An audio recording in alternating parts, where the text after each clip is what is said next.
is history.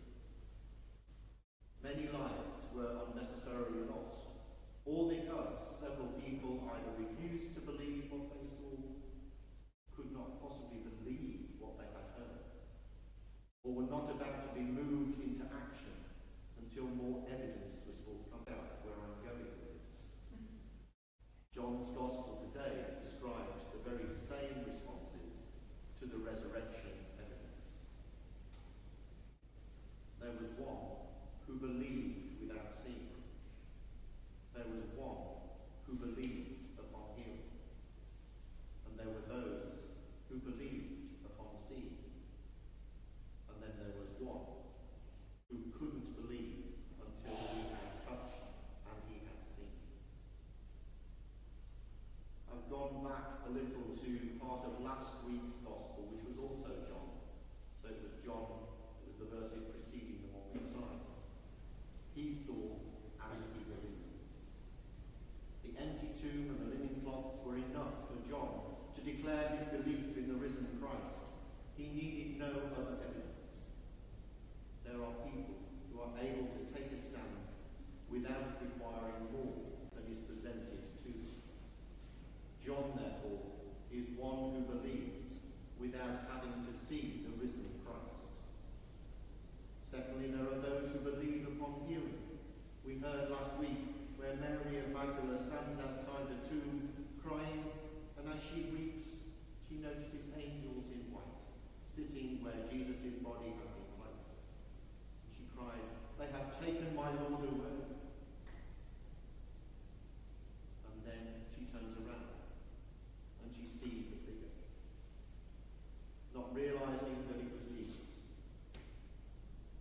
And John says, when Jesus simply says, "Mary," she turns to him and cries out, "Rabboni."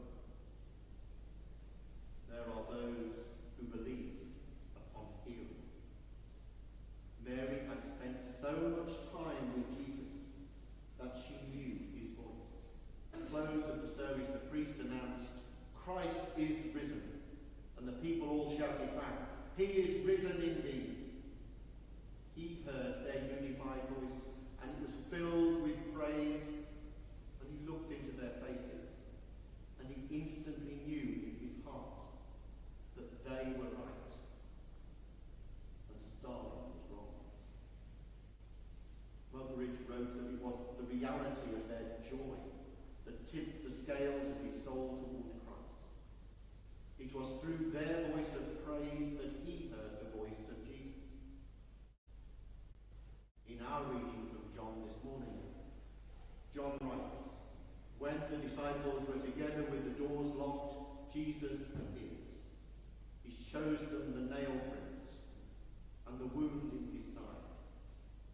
And John tells us that the disciples were overjoyed when they saw the Lord. There are those who believe, but only when it is confirmed with their own eyes. How often have we witnessed something dreadful on television and said, "I just can't believe that has happened." And long after the talking about such and such event has gone, people still find it hard to believe. And some even need to visit the place where that atrocity had happened. It says, "I see with my own eyes, and unless I touch with my own hands." And what I find reassuring is that Jesus does a sort of repeat performance just for Thomas, to give Thomas exactly what he needs.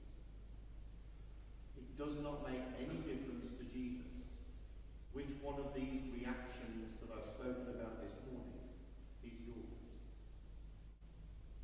It is obvious that Jesus will meet you where you are.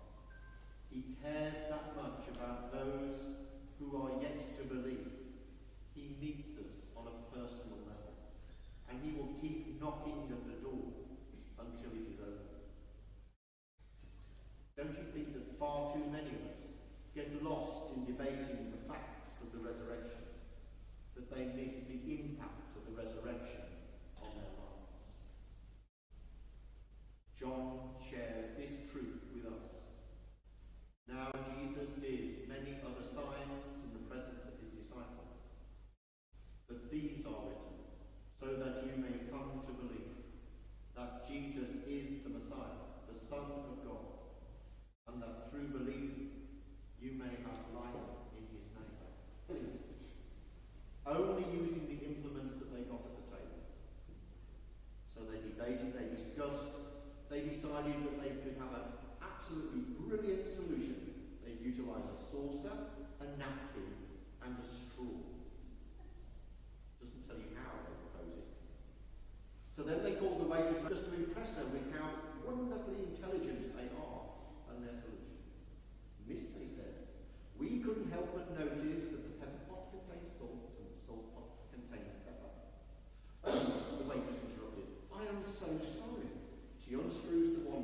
Jesus died.